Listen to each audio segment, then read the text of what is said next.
Hello friends. तो आइए आज हम स्टार्ट करेंगे अपनी नेक्स्ट थ्योरी लेके आई हूँ मैं आपके लिए। तो आई होप कि आपने लास्ट वाली जो क्लासेस थी वो अच्छे से देख ली होंगी। सबसे पहले आप लोगों को मेरी तरफ से प्यार भरी नमस्कार, good morning, good evening, good afternoon. आप जहां से भी मेरी वीडियो को देख रहे हो प्लीज इसको लाइक, शेयर और सब्सक्राइब जरूर कर दीजिएगा ताकि मुझे मोटिवेशन मिलता रहे और मैं ऐसी अच्छी अच्छी वीडियोस आपके सामने लाती रहूं। मोटिवेशन के लिए बहुत जरूरी है कि आप मेरी वीडियोस को लाइक, शेयर और चैनल को सब्सक्राइब जरूर करें। मैं कई बार देखती हूँ कि व्यूवर्स बहुत होते हैं बट सब्सक्राइब नहीं करते आप लोग। अगर अच्छी लग रही है आपको वीडियो, आपको आगे और कंटेंट चाहिए इसके रिगार्डिंग, इस टीचिंग एग्जाम के रिगार्डिंग, तो आप मेरी वीडियो को सब्सक्राइब जरूर कीजिए, बेल आइकन जरूर दबाइए और मेरी वीडियो को लाइक भी करिए। और अगर आपको कोई डाउट है किसी भी टॉपिक को लेके तो वीडियो के नीचे अपना क्वेश्चन जरूर छोड़िए ताकि मैं आपको उसका आंसर दे सकूं। ठीक है, आज तक की हमारी जो 10-11 क्लासेस थी वो हो चुकी हैं। आज जो रहने वाली है हमारी रहने वाली क्लास नंबर 12। आई होप कि आपको पिछला कंटेंट है जो अच्छे से समझ आ रहा होगा। ठीक है, तो आज मैं लेके आई हूं आपके लिए एक नई छोटी सी बट बहुत ही प्यारी सी थ्योरी। ठीक है, आई होप आप इस थ्योरी को समझ के बच्चों को अच्छे से एनालाइज करना सीख जाओगे। मतलब आपकी क्लास में 35-36 के अराउंड स्टूडेंट होते हैं। आपको आपकी क्लास में जितने भी बच्चे होते हैं उनको पढ़ाने से पहले आपको आपको उनका सबका बैकग्राउंड, उनकी हिस्ट्री, कैसे इन्वायरमेंट से आ रहे हैं बच्चे, कैसे कल्चर से आ रहे हैं, ठीक है, कैसे उनके पेरेंट्स के आपस में रिलेशन है। ठीक है, आई होप आपको बच्चे के हर एक हिस्ट्री के बारे में अच्छे से नॉलेज हो। अगर आपको बच्चे के इस पॉइंट के बारे में अच्छे से नॉलेज होगी तो आप बच्चे को अच्छे से आगे मोटिवेट कर सकते हो। इन चीजों के जानने के पीछे हमारा पर्पस क्या रहेगा? पर्पस ये रहेगा कि हम बच्चे को अच्छे से गाइड कर सके। ये नहीं कि उसका बैकग्राउंड जान के 10 बच्चों को और बताएं या अपने पीयर ग्रुप में जाके 10 टीचर्स को और बताएं, हाँ हाँ ये बच्चा ऐसा है, उसके पेरेंट्स ऐसे हैं, ये उसके घर का माहौल ऐसा है। नो, हमने ये सब नहीं करना। एज अ टीचर हमने सब कुछ क्या रखना है? कॉन्फिडेंशियल रखना है और बच्चे को टाइम टू टाइम गाइड करना है, मोटिवेट करना है स्टडी में आगे रखने के लिए।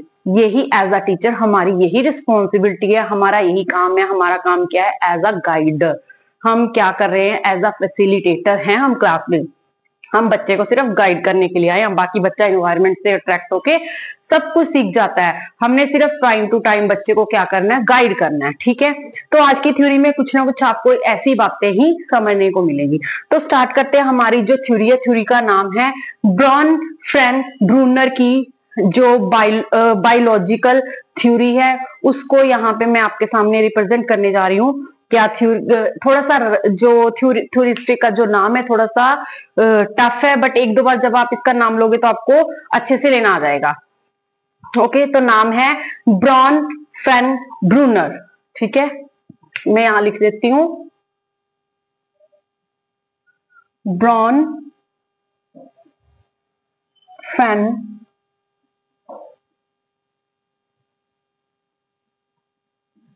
ब्रूनर। कौन सी थ्योरी है? इकोलॉजिकल सिस्टम भी बोलते हैं। कौन सी थ्योरी है?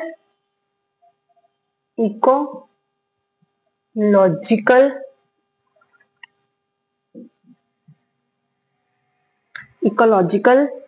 सिस्टम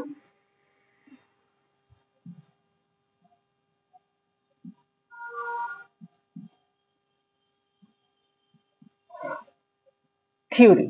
ठीक है, इसे और क्या कहते हैं? इसे और बायोलॉजिकल थ्योरी भी कहते हैं। और इसे क्या कहते हैं? बायोलॉजिकल थ्योरी भी बोलते हैं। ठीक है, इन नामों से इसको जाना जाता है। ये थ्योरी किसने दी थी? बायोलॉजिकल थ्योरी या ecological system theory, Bronfenbrenner. Bronfenbrenner कौन थे? ये रशिया के रहने वाले थे। ठीक है, बट इन्होंने अपने स्टडी का जो काम किया, ये थ्योरी का जो काम किया है वो अमेरिका में जाके किया है। ठीक है, लेकिन इनका जो बोन था वो कहां से थे? रशिया से थे। ठीक है। तो इन्होंने कहा है कि जो मेरा बच्चा है, मेरे बच्चे का डेवलपमेंट है, जो इन्वायरमेंट में 5 लेयर होती हैं उस लेयर में रह के होता है। ठीक है, इन्होंने 5 लेयर बताई हैं और ये कहते हैं कि मेरे बच्चे का जो डेवलपमेंट है वो कैसे होता है, वो 5 लेयर्स में होता है। 5 लेयर्स में होता है बच्चे के इन्वायरमेंट से इंटरेक्ट होके। ठीक है, तो आइए वन बाय वन उन लेयर्स की बात करते हैं। सबसे पहली जो लेयर है उसको हम क्या बोलेंगे, 5 लेयर्स में होता है। वन बाय वन मैं आपको सारी लेयर्स के बारे में बताती जाऊंगी। 1 2 3 4 एंड 5। ठीक है, तो ये क्या, ये सेंटर पॉइंट है। सेंटर मतलब बच्चे का जन्म, बच्चे का बोर्न सबसे पहली लेयर है उसकी। ठीक है, तो इस लेयर को हम क्या बोलेंगे, इसको बोलेंगे हम माइक्रो सिस्टम। सिस्टम में लिया उन्होंने, इकोलॉजिकल सिस्टम में लिया है। इस सिस्टम में उन्होंने 5 तरह की लेयर्स बताई हैं, जिसमें 5 फर्स्ट जो लेयर है, सबसे पहली जो लेयर है उसका नाम क्या है, उसका नाम है मैक्रो सिस्टम। ठीक है, जैसे कि हम जहां से जानते हैं मैक्रो मतलब लघु, हिंदी में हम इसे क्या बोलेंगे, लघु, लघु मंडल। ठीक है, इंग्लिश में हम, हिंदी में हम इसको क्या बोलेंगे, लघु मंडल। ठीक है, लघु मतलब सबसे छोटा मंडल जिसमें बच्चे का जन्म होता है, जहां से बच्चा अपने इन्वायरमेंट से अट्रैक्ट होकर सब कुछ सीखता है। तो आपको पता ही चल गया होगा कि सबसे पहली जो लेयर होगी वो किसके कॉन्ट्रैक्ट में आके किन किन चीजों, किन किन एजेंसी से या किन किन फैक्टर से इंटरेक्ट करके बच्चा सीखेगा। वो सीखेगा अपनी फैमिली से, अपने पीयर ग्रुप से, ठीक है, और अपने स्कूल से, अपने नेबर से। ठीक है, ये जो सबसे छोटा इसका सिस्टम है इसको बोलते हैं माइक्रो सिस्टम। और बच्चा इसमें अपने सबसे पहले जो अपनी फैमिली से, फैक्टर क्या होंगे इसके, फैक्टर बोल सकते हैं या एजेंट बोल सकते हैं। एजेंट्स क्या होंगे इसके, फैमिली होगी, फैमिली होगी, पीयर होंगे मतलब उसके फ्रेंड्स वगैरह आ जाएंगे, और क्या होगा, स्कूल होगा। एंड देन स्कूल के बाद वो किससे सीखेगा, अपने नेबर से सीखेगा, नेबर्स। ठीक है, इन सबसे इंटरेक्ट होके अपने इस सिस्टम से बच्चा अपने इन्वायरमेंट से इंटरेक्ट होकर उसका डेवलपमेंट होगा। ये फर्स्ट लेयर है। अगर हम बात करें दूसरी लेयर की, तो ब्रोनफ्रेंड ब्रूनर कहते हैं जब मेरा बच्चा दूसरी लेयर, पहले तो फर्स्ट लेयर में होता है, फर्स्ट लेयर से जब वो दूसरी लेयर में जाता है तो वो किससे सीखता है, तो ये कहते हैं मेरा बच्चा किससे सीखेगा, दूसरी लेयर को या दूसरे सिस्टम को क्या बोलेंगे, दूसरे को बोलेंगे हम मेजो सिस्टम, मेजो सिस्टम।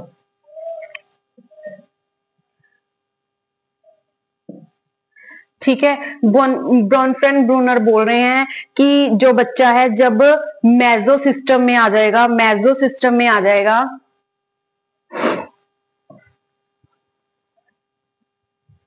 तो ये किन चीजों से अट्रैक्ट करके सीखेगा। नेचुरल सी बात है, जब बच्चा फैमिली से बाहर निकला, स्कूल में गया, स्कूल से उसको फ्रेंड्स मिले, फ्रेंड्स से सीखा। इसमें क्या होता है, इसमें जब हमारे जिनके साथ रिलेशन है, जब उनसे मिलके हमारा किसी और के साथ एक थर्ड रिलेशन बन जाता है, उनसे इंटरेक्ट होके जब हम कुछ चीजों को सीखते हैं, वो क्या बन जाता है, हमारा मेजो सिस्टम बन जाता है। फॉर एग्जाम्पल, मैं घर पे हूं, ठीक है, या आप हो, आपका बच्चा स्कूल में जा रहा है, ठीक है, आपके बच्चे में जब पीटीएम, स्कूल में पीटीएम होगी, तो आप स्कूल के साथ और टीचर के साथ इंटरेक्ट करोगे, जिसके साथ बच्चा ऑलरेडी डेली इंटरेक्ट कर रहा था, इंटरेक्ट करके चीजों को सीख रहा था। किससे सीख रहा था, स्कूल से और टीचर से, तो वो डेली इंटरेक्ट हो रहा है। बट आप एज अ थर्ड पर्सन आज पीटीएम में, पीटीएम पे आप गए, आपने टीचर के साथ कुछ बातें की, आपका उनसे इंटरेक्शन हुआ, तो ये क्या हो गया, मेजो सिस्टम हो गया। तो मेजो सिस्टम में कौन कौन आता है? मेजो सिस्टम में आते हैं जब ऑलरेडी दो चीजें आपस में इंटरेक्ट होती हैं, उसको छोड़ के जब कोई तीसरी और चीज उसमें इन्वॉल्व हो जाती है, ठीक है, तो उसको क्या कहते हैं? मेजो सिस्टम कहते हैं। जैसे मैं हूं, मैं अपनी किसी फ्रेंड से मिलने गई, ठीक है, आगे उसकी आगे और फ्रेंड की फ्रेंड आ गई, उससे मेरी और उससे भी अच्छी फ्रेंडशिप होगी, तो हम भी आगे जाके हमारे रिलेशन अच्छे से डेवलप हो गए, हम और अच्छे फ्रेंड्स बन गए, ठीक है। मतलब वो तो है ही मेरी फ्रेंड, बट आगे मेरी फ्रेंड की फ्रेंड से भी मैं मिली, तो वो क्या हो गया? वो हो गया मेजो सिस्टम, ठीक है। इसमें क्या हो जाता है? जब हम ऑलरेडी दो चीजें आपस में कनेक्ट हैं, एक दूसरे के साथ एक दूसरे से मिलकर डेवलप हो रहे, इन्वायरमेंट से इंटरेक्ट होकर बच्चे का विकास हो रहा है, बट उसमें जब तीसरी चीज और इन्वॉल्व हो जाए तो उसे हम क्या कहेंगे? मेजो सिस्टम कहेंगे। जैसे पीटीएम पे पेरेंट्स का टीचर से मिलना, पीटीएम पे, ठीक है, ये किसकी पीटीएम किसकी एग्जांपल होगी? मेजो सिस्टम होगी। फॉर एग्जांपल आपका बच्चा, आपके बच्चे का दोस्त जब आपके घर पे आया, उसने आपके घर का कोई खाना खाया, तो आप उसने कहा वाह भाई वाह, तेरे मम्मा ने तो बहुत अच्छी डिश बनाई है, मैं भी सीखूंगा। आगे से आता है तो वो हमेशा अपने अपने आगे जाके अपने मम्मा को बताता है, मतलब वो इंटरेक्ट हो गया, उसने कुछ ना कुछ सीखा आपके मम्मा से, उसको कोई चीज अच्छी लगी। मतलब पहले तो वो सिर्फ आपके बच्चे से मिलता था, बच्चे से मिलने के बाद फिर अब जैसे एडोलसेंस में आपके बच्चों के फ्रेंड्स आपसे मिलते हैं, आप उनके पेरेंट्स से मिलते हो, आपके आगे से आगे रिलेशंस बिल्ड होते जाते हैं और आप इन्वायरमेंट से आगे इंटरेक्ट करते जाते हो, तो वो कौन सा सिस्टम होगा? मेजो सिस्टम होगा। आई होप आपको सेकंड वाला भी समझ आ गया होगा। Now move to the third, sorry ये सेकंड है। अब करते हैं थर्ड लेयर में, हम प्रवेश करते हैं। हमारी जो थर्ड लेयर होगी वो क्या होगी? पहली होगी मैक्रो, फिर होगी मेजो, एंड हमारी जो थर्ड होगी वो होगी एक्सो। एक्सो सिस्टम, जिसे हम क्या बोलेंगे? बाह्य मंडल भी बोलेंगे, बाह्य मंडल। इसमें बच्चे का इंटरेक्शन होता है बट बहुत कम होता है। इसमें बच्चा इनडायरेक्टली इस तरह के इन्वायरमेंट से बच्चा अट्रैक्ट होता है। इसमें भी डायरेक्ट बच्चा इंटरेक्ट होता है इन्वायरमेंट से, इसमें भी बच्चा डायरेक्ट होता है। बस इसमें इस इन्वायरमेंट में आके, इस लेयर में आके, बोन फ्रेंड की इस लेयर में आके बच्चे का जो इंटरेक्शन है, बच्चा जो इंटरेक्ट होता है, किससे इंटरेक्ट होता है? एक्सो सिस्टम में जाके वो इंटरेक्ट होता है किसी थर्ड चीज से, किसी थर्ड एजेंट से। फॉर एग्जाम्पल अब मैं ले लेती हूँ, यहाँ पे एग्जाम्पल हम ले सकते हैं, जैसे एक बच्चा है, उसके पेरेंट्स का ट्रांसफर हो गया, पेरेंट्स पे तो इफेक्ट पड़ा ही पड़ा उस चीज का, बस उसके पेरेंट्स के साथ साथ बच्चे का भी इनडायरेक्ट वे में उस पे इफेक्ट पड़ा, उसकी स्टडी पे इफेक्ट पड़ा, ठीक है। मतलब इनडायरेक्ट में इफेक्ट पड़ता है बच्चे पे, बट इनडायरेक्ट वे में इफेक्ट पड़ता है बच्चे पे उस चीज का, तो वो क्या हो गया? हमारा एक्सो सिस्टम हो गया। जैसे ट्रांसफर ऑफ पेरेंट्स, इसमें एग्जांपल हम ले सकते हैं,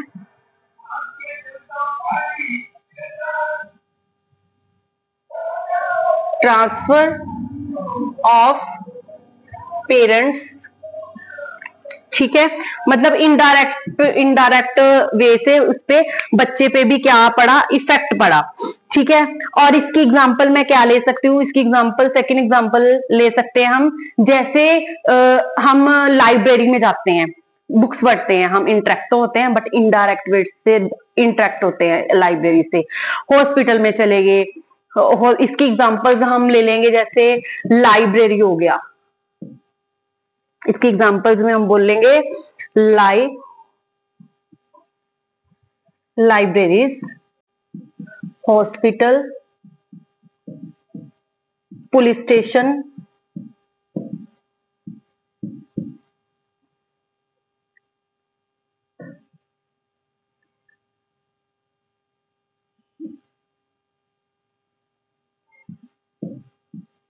पुलिस स्टेशन,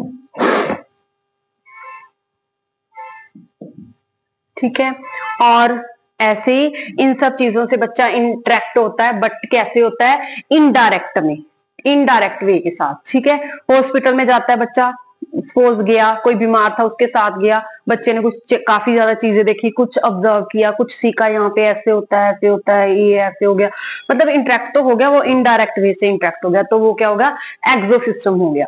ठीक है, नेक्स्ट बात करें हम फोर्थ लेयर की, तो फोर्थ लेयर में हमारा क्या आएगा, फोर्थ में आएगा हमारा मैक्रो सिस्टम।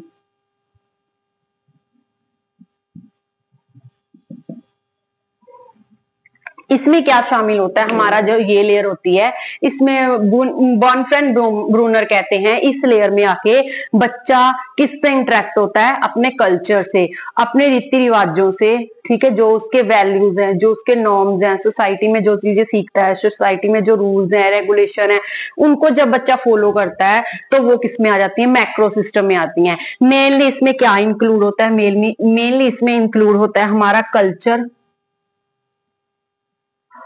ठीक है, इसमें संस्कृति शामिल है, जिसमें एक व्यक्ति रहता है, ठीक है, जैसे मैं हूं, मैं अपने घर में रहती हूँ, हमारे घर में जिस तरह का कल्चर फॉलो होता है मैं उसी तरह का कल्चर फॉलो करूंगी, ठीक है, इस तरह से चीजों से बच्चा इंटरेक्ट होता है। सपोज पहले क्या था, बच्चों कल्चर, जिस तरह का कल्चर है उसी तरह का उसको फॉलो करना पड़ता है। सपोज आज भी कई ज्यादा औरतें या कई ज्यादा गर्ल्स पढ़ लिख गई हैं, बट अभी भी हम किसी ना किसी गांव में चले जाते हैं, कहीं पे चले जाते हैं, तो क्या है, वो पढ़ने ही नहीं देते हैं ना, काफी ज्यादा। अभी भी जो जहां पे हम विलेज में वगैरह में छोटे एरियाज में चले जाएं, अभी भी मतलब लोग इस चीज को लेके अवेयर नहीं है कि हमने अपनी बेटी को पढ़ाना है, उसको जॉब लगवानी है, उसको घर से बाहर भेजना है। लोग क्या करते हैं, अभी भी अपनी बेटियों को या अपनी बहुओं को घर से बाहर नहीं जाने देते।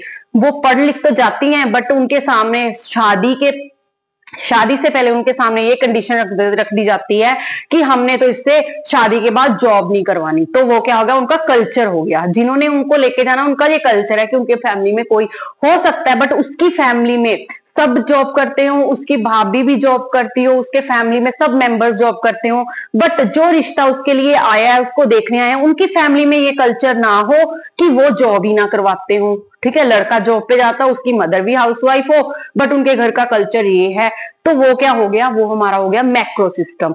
बट आगे आगे चीजें बदल रही हैं, आज पहले जमाने में ये सब कुछ होता था, अब नहीं होता। नेक्स्ट जो हम लेयर पे बात करेंगे तो इसी लेयर पे बात करेंगे, ठीक है। तो आइए नाउ अब हम मूव करते हैं नेक्स्ट। इसमें क्या आता है, इसमें क्या आ जाता है, हमारा कल्चर आ जाता है, हमारा स्टेटस ऑफ कंट्री आ जाता है,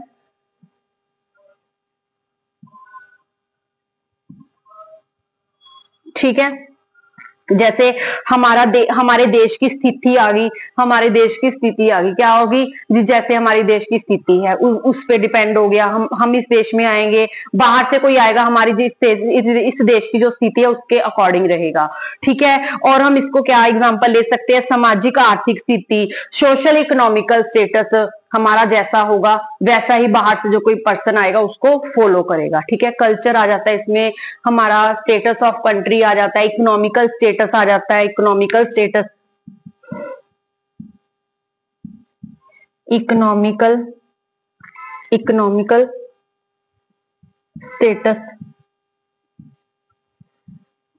जैसे कोई वार होगी उसका हमारे इन्वायरमेंट में इम्पैक्ट पड़ गया, किसी का पीसफुल पड़ता है, किसी वॉर का इम्पैक्ट किसी का पीसफुल नहीं होता, वो सब चीजें इसमें आ जाती हैं। एंड हमारी जो लास्ट लेयर है वो हमारी लेयर है, वो कौन सी है, उसका नाम क्या है, ये होगी हमारी क्रोनो सिस्टम।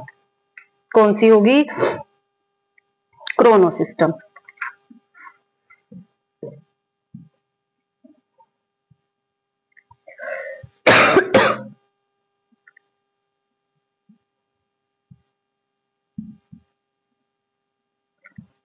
नेक्स्ट हमारी जो लेयर होगी वो होगी क्रोनो सिस्टम, जिसको हिंदी में अपना घटना मंडल भी बोलते हैं। क्या बोलते हैं हम,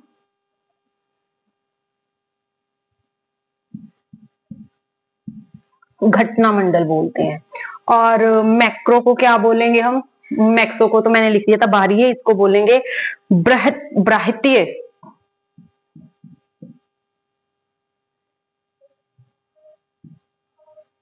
मतलब ये भी बाहर से ही संबंधित होगा,